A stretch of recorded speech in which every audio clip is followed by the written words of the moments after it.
Professor Abiodun Adeniyi, Deputy Dean, School of Communications at Bayes University in Abuja, joins us in the studio to look at these issues. Thank you for joining us. Good evening. Thank you for having me. School of Postgraduate Studies. Yes, School of Postgraduate Studies. Thank you for joining us. We're beginning to look at where to start from tonight. Yeah, quite a number of things. Yes, okay. Shall we begin with Adamawa? Okay, starting from Adamawa, the women are beginning to say, it's like the third time that a woman is getting challenged after the results are being announced, in an election like this. You look at that, and then you want to look at Kogi State as well. So what do you make of the situation? Are they making it a traditional issue, or how do we merge, how do they marry or find a happy medium between their tradition and their political exposure like this? Well, I think what is happening in Adama is not particularly different from what happened in Enugu and Abia, for instance. But Adamawa case is peculiar because we now have a woman who wants to make history, and because of that, sentiments are high. There are interesting concerns, for her. She's enjoying quite a number of goodwill. She's about to make history. All eyes are on Adamawa, even the international community. Everybody seems to be focusing on Adamawa and wishing her well. But against that background, you now find an opposition that is also very strong. A sitting opposition for that matter that is very, very strong.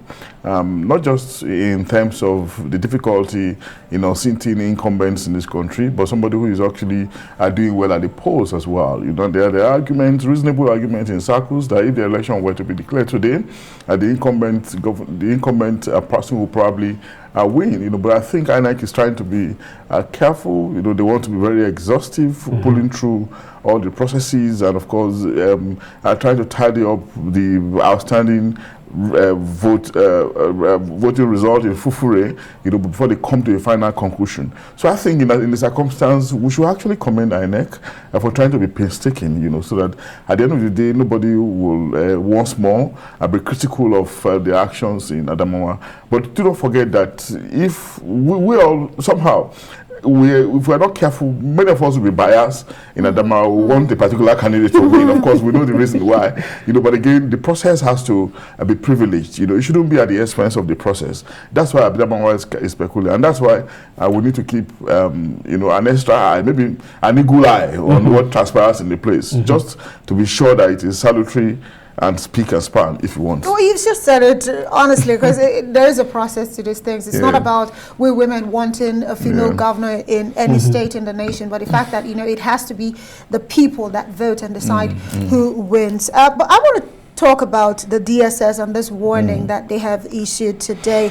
And of course, this warnings, if you read the complete statement, it's talking about certain groups and individuals who, according to them, is fermenting trouble. And one wonders, why would anyone be even fermenting trouble when there's litigations ongoing, especially for those who feel like for the presidential election, they've really... But my question to you is right now is, the DSS, those strong words of, they wouldn't let anyone take laws into their hands and, cause anarchy within the nation. Where does the freedom of speech start and where does it end, Well, I think that's a very important development from DSS anyway, because they have that responsibility, to rein in cautious citizens when they seem to be going overboard, to go in ultra vires, because peace is a very fragile thing. Yes, we have a right to protest in a democracy, but at the same time, every freedom, comes with some level of responsibility. There's a limit to everything, and of course, you'll be told by attorneys, that the right to swing your hand as much as you want stops when that swing of hand will hit my nose, you know. And of course, we are seeing those tendencies. But like I said sometimes yesterday, what we need really is to maybe grow our level of tolerance, realizing that one of the key elements of democracy is free speech. Beyond the rights to life, the other one is right to be expressive. But again, we are making the point that that right to be expressive, you know, has to come with some level of responsibility. We need to be moderated, you know. We need to be guided in what we say. But in saying that we have to be guided, Amaka, we also have to be mindful of how we receive the things that people say, you know. The way you receive what people say may either give heavy weights or otherwise to what the person is saying. You can come with something that is probably weighty, and I mean discontinuance it in my mindset, and probably not react to it in the way you were expecting. And doing that will dissolve the supposed weight of what you have said. You know, all these things are supposed to be learned in a democracy, and we see it happening, you know, in other climes, you know. But in our own case, finally, in our own case is that we now have a process, you know, constitutional process after election, judiciary, if you are aggrieved. You know, why are we impatient to follow that process? Why are we thinking that we can take laws into our hand? Why are we calling on some other forms of government in a situation where we know that that's a complete deviation from what the book says, you know? So that's where the danger is, and that's why I think the DSS is calling on citizens to be very, very careful with protestations, you know, and with agitations, irrespective of aside from even the DSS, we even see the police and other security agents also warn. But the question is, are they doing enough really to enlighten the citizens about, you know, other alternatives that are available? Some just feel, oh, my candidate didn't win, I feel like the next move is to jump into the streets. Well, it's even before election, we've always said it, that sensitization, awareness creation shouldn't just be left for INEC alone or for the security agencies. The political parties are also supposed to be involved, you know. And even in the post-election stage, the onus is also on them to calm frayed nerves, you know. And we have said it that when election is very hotly contested like that, you expect a post-election tension. And that's what we're going through now. But what needs to happen is for nerves, you know, to be calmed in the interest of peace and tranquility. Because we need to remember that beyond the politics of the climate, we also need to focus on the economics.